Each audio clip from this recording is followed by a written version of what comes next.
সূত্রে খবর।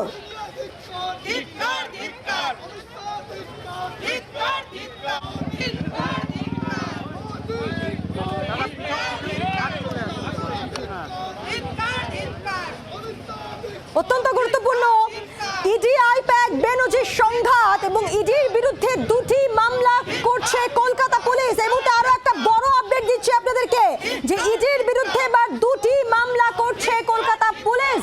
অর্থাৎ একদিকে ইডি আদালতের দ্বারস্থ হয়েছে, অন্যদিকে প্রতীক জৈনের পরিবারও আদালতের দ্বারস্থ হয়েছে, তৃণমূল কংগ্রেসও হয়েছে এবং একই সঙ্গে কলকাতা পুলিশও আদালতের দ্বারস্থ। এবং এরই মধ্যে যে আপডেট আমরা পাচ্ছি যে ইডি দায়ের করা মামলায় মুখ্যমন্ত্রীকে পার্টি করার ভাবনা, এ নিয়ে আরো আপডেট নিয়ে নেওয়ার চেষ্টা করব।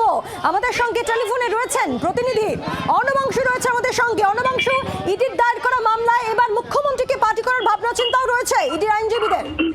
দেখো, একদমই আগামীকালকে ইডি এই মামলাটি ফাইল করবে, সেই মামলাতে মুখ্যমন্ত্রীকেও পার্টি করার ভাবনা রয়েছে। কারণ এই যখন তারা তল্লাশি করছিলেন সেই সময় মুখ্যমন্ত্রী সেখানে গিয়েছিলেন, তার হাতে মুখ্যমন্ত্রীর হাতে একাধিক ফাইলপত্র রয়েছে। ইডির যে বক্তব্য অফিসিয়াল রেকর্ড, সেখানে মুখ্যমন্ত্রী ফাইলপত্র নিয়ে এসেছেন, সেই অভিযোগ তারা তুলেছেন। সেই সূত্র ধরে আইনজ্ঞরা পরামর্শ দিয়েছেন এই মামলাতে মুখ্যমন্ত্রীকে পার্টি করার জন্য। আগামীকালকে মুখ্যমন্ত্রীকে এই পার্টি করে মামলা করা হতে পারে বলে ইডি সূত্রে খবর। অত্যন্ত গুরুত্বপূর্ণ অর্ণবাংশু। এবং একই সঙ্গে আমরা যেমনটা জানি যে তৃণমূল কংগ্রেসও তারাও আদালতে দ্বারস্থ হয়েছে, অন্যদিকে প্রতীক জৈনের পরিবারও হয়েছে, এরপর আবার কলকাতা পুলিশও। দেখো, একদমই এবার কিন্তু তৃণমূল কংগ্রেস কিন্তু এবার আইনি লড়াইয়ের প্রক্রিয়া শুরু করে দিল। তৃণমূল কংগ্রেস তারা কিন্তু অফিসিয়ালি কলকাতা হাইকোর্টে মামলা করলো ইডির বিরুদ্ধে। তাদের বক্তব্য, সেটা তাদের ক্যান্ডিডেটের নাম, ইলেকশনের নথি হয়েছে, সেই নথিগুলো ছিনিয়ে আনতে গেছিল ইডি। সেই কারণে ইডিকে এবং আইপ্যাককে পার্টি করে কিন্তু যারা মামলা করেছে তৃণমূল কংগ্রেস, আগামীকালকে যেমন রাজপথে তারা নামবে, আগামীকালকে ন্যায়ালয়তেও কিন্তু তৃণমূল ইডির বিরুদ্ধে তারা লড়াই করবে। পায়েল, একেবারে অত্যন্ত গুরুত্বপূর্ণ, ইডি আইপ্যাক বেনজির সংঘাত, ইডির বিরুদ্ধে দুটি মামলা করেছে কলকাতা পুলিশ।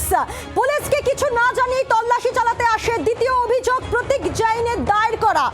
প্রতীকের অভিযোগে আটকে রেখে তল্লাশি ইডির, এমনটা অভিযোগ উঠে আসছে। অর্থাৎ একবারে আইনি পথে লড়াইয়ে নেমে পড়েছে রাজ্য শাসক দল তৃণমূল কংগ্রেস। অর্ণবাংশু রয়েছে আমাদের সঙ্গে। অর্ণবাংশু, যেমন তুমি বলছিলে যে মাঠে ময়দানে যেমন লড়াই, একই সঙ্গে সমান তালে আইনি পথে লড়াইয়ে রাজ্যের শাসক দল।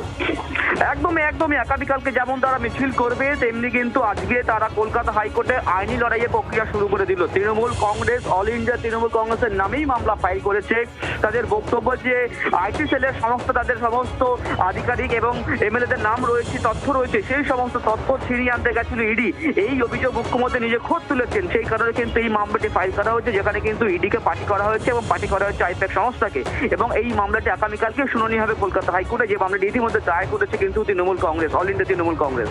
অর্ণবাংশু, অর্থাৎ তৃণমূল কংগ্রেসের মামলা দায়ের, একই সঙ্গে কলকাতা পুলিশ তারাও কিন্তু হাইকোর্টে দ্বারস্থ হয়েছে, সেক্ষেত্রে তাদের বক্তব্য কি?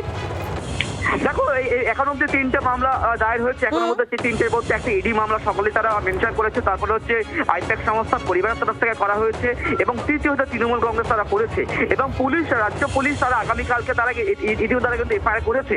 সেই আগামীকাল যখন হিয়ারিং হবে, রাজ্যের তরফ থেকে পুলিশের তারা সাবমিশন রাখবে। অলরেডি তৃণমূল কংগ্রেস এবং আইপ্যাক সংস্থার কর্ণধার তার পরিবারের তরফ থেকে সেকেন্ড মামলা, আর ফার্স্ট মামলা করা হয়েছে ইডির তরফ থেকে কলকাতা হাইকোর্টে।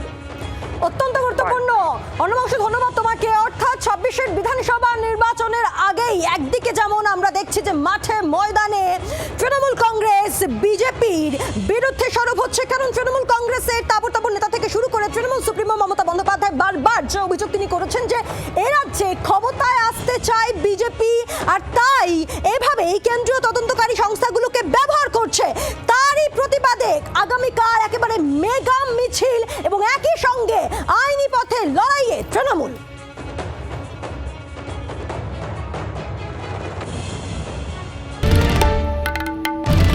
বাংলার আওয়াজ, বাঙালির আবেগ, জি 24 ঘন্টা।